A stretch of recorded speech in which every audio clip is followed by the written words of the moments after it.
small caps, as I mentioned or alluded to, I think they were kind of this forgotten asset class. They are selling at about a 20% discount to large caps. And it's typically a premium. We typically see small caps trade at a premium, and now we're seeing them sell at a significant discount. And it goes back to this idea that people really haven't focused on them for a period of time. They've underperformed for a period of time versus large. But I think you're in the beginning stages of what should be a small cap outperformance period. When you look at inflation, small caps are the only asset class that have beaten inflation in every decade going back to the 1930s. So here you have an asset class that typically does quite well in inflationary times. It's obviously under pressure at the moment with the rest of the market, but it's going to be interesting to see how the rest of the decade turns out. And I do think that the pricing power that a lot of these small businesses have, and a lot of that is around this idea of them being more B2B in focus, right? So they're more built-in products into other products that are necessary pieces of the puzzle, if you will, that gives them that flexibility. And I think you're going to hear more and more about that from a lot of small businesses going forward.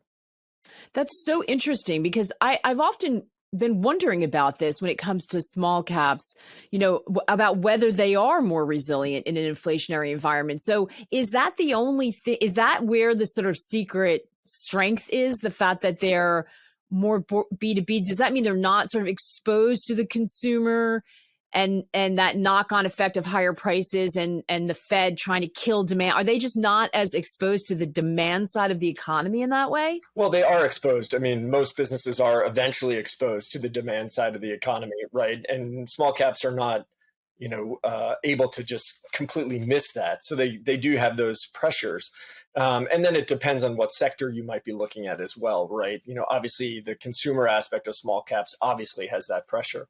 What we're trying to focus on here within our world is these better, higher quality small cap businesses that have really been able to use the COVID period to become even better companies, and now have the ability through either technology, automation, et cetera, be able to deal with some of these inflationary pressures in ways that I think people might find unexpected. And so that's all part of what I think the conversation is with these businesses today. And really from our perspective as small cap managers is why small caps now, right? Why do you want to invest in these particular businesses today? And the general thing we hear from these businesses is, one, demand is pretty strong. Two is we're able to pass along pricing. And three is many of the aspects of our business that we were able to improve during the COVID shutdowns, if you will, we were able to pull forward and do a lot of these things, be it refurbishing plants, whatever they might have been able to accomplish from a technology standpoint is really going to pay off for them from an earnings perspective. So I think that's all pieces of the puzzle when you look at the small cap asset class. We can never outrun demand, right? Demand is always going to be a part of it. So, but at the same token, there are these great businesses out there that we can focus on.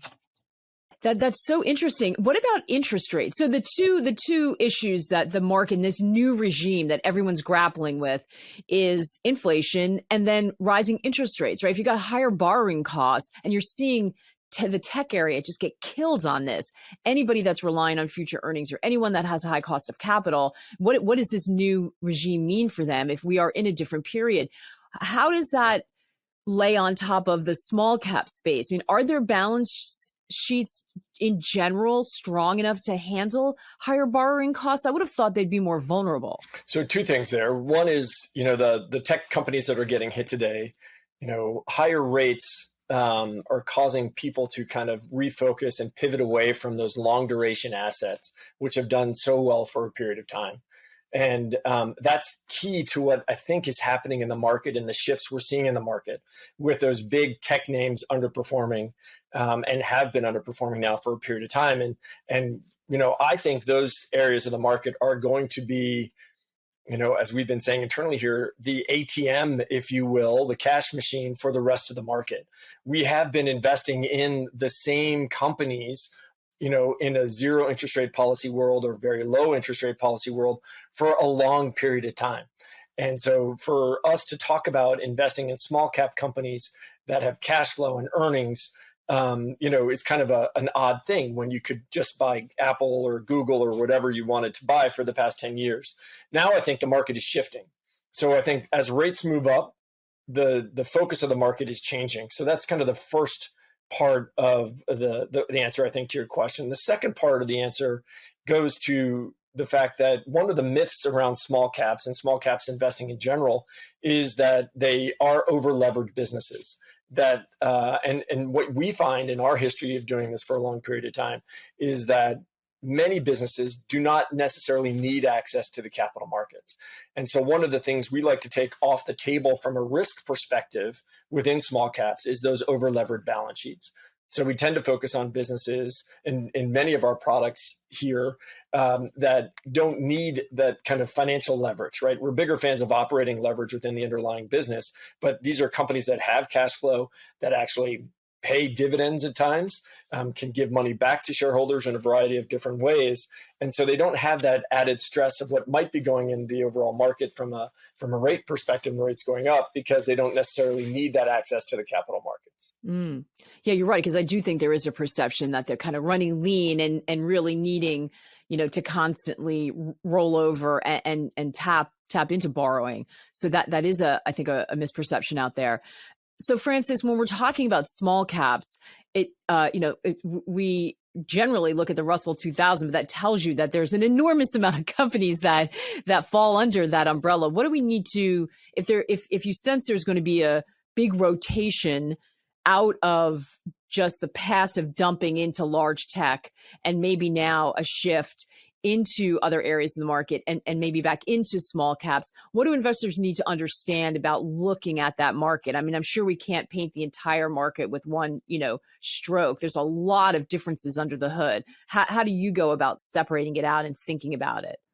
Sure. I mean, let's start with the idea that I think, and this is kind of an odd thing to say, but I think small caps have been the forgotten asset class of the markets over the past decade, maybe even going back to the financial crisis or right after the financial crisis. And I think a lot of that has to do with the fact that, indexing, ETFs, the growth of those passive world, and everybody just buying the same type of businesses. So in a market cap weighted world where those upper end of the S&P 500 or the Russell 1000 really driven by those huge companies, trillion-dollar companies, they continue to grow. And it just kind of was a self-fulfilling prophecy, if you will. Just things just kept moving in that direction. As that continues to unwind, what we're finding is the market is going to gravitate back to real businesses. Not that those technology companies were not real, but that the earnings power of our companies is going to be a little bit stronger. And so we work in an index, as you said, the Russell 2000 is a very big, large index. It's an index where about 43, maybe 44% of the index at the end of the first quarter was comprised of companies that had no earnings at all. So we tend to focus on real businesses, if you will, businesses that have cash flow and earnings, and the ability to give back to shareholders. And so I think that's kind of how we start looking at this huge inefficient asset class, is really understanding these businesses.